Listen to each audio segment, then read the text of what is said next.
Ritual tumbal manusia di Alas Purwo. Di ujung timur Pulau Jawa, berdiri sebuah hutan yang begitu lebat dan sunyi. Alas Purwo, demikian orang-orang menyebutnya, tempat yang dianggap sebagai kerajaan gaib, di mana makhluk tak kasat mata berkuasa dan manusia yang melanggar batas akan dihukum dengan cara yang mengerikan. Namun di balik kisah-kisah mistis yang beredar, ada rahasia kelam yang belum banyak diketahui orang, sebuah sekte pemuja kegelapan yang melakukan ritual tumbal manusia demi mempertahankan kekuatan mereka. Konon, dulu ada mahasiswa yang hilang. Beberapa tahun yang lalu, seorang mahasiswa bernama Arman dan ketiga temannya, Rudy, Siska, dan Lala, memutuskan untuk berkemah di Alas Purwo.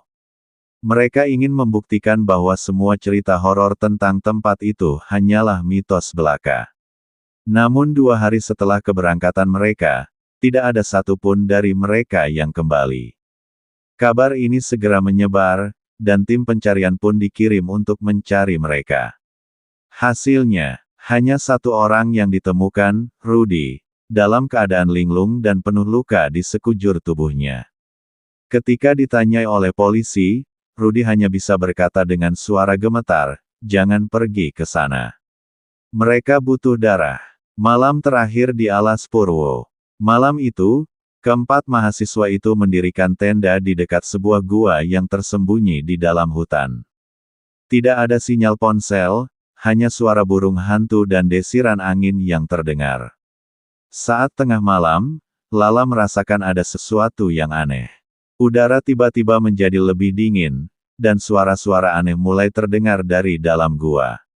"Dengar enggak?" bisiknya pada Siska. Siska mengangguk. Kayak suara orang melantunkan mantra. Mereka berdua membangunkan Arman dan Rudy, lalu berjalan perlahan mendekati gua. Dari balik semak-semak, mereka melihat sesuatu yang membuat darah mereka membeku. Sekelompok orang berjubah hitam sedang mengelilingi sesosok tubuh manusia yang terikat di atas altar batu.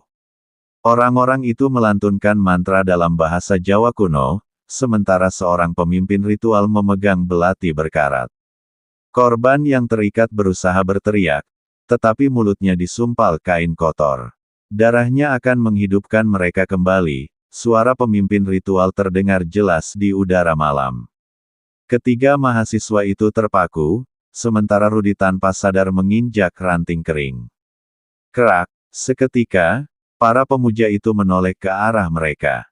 Mata mereka hitam legam, penuh dengan kebencian.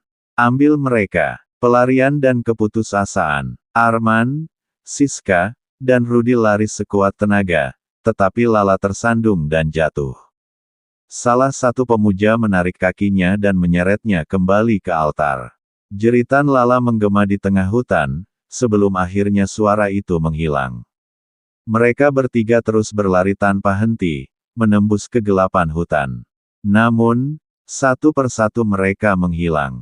Siska ditarik ke dalam bayangan oleh tangan-tangan tak terlihat, dan Arman terseret ke dalam lumpur yang tiba-tiba terbuka di bawahnya. Hanya Rudy yang berhasil keluar dari hutan, tubuhnya penuh luka dan pikirannya hampir gila. Misteri yang tak terpecahkan. Beberapa minggu setelah kejadian itu, sekelompok pencari menemukan gua tempat ritual itu terjadi. Namun, mereka tidak menemukan satu pun tubuh, hanya altar batu yang berlumuran darah kering dan ukiran aneh di dinding gua. Hingga hari ini, tidak ada yang tahu apa yang sebenarnya terjadi pada Arman, Siska, dan Lala. Tapi satu hal yang pasti, siapapun yang mencoba mengungkap misteri Alas Purwo, tidak akan pernah kembali dengan selamat.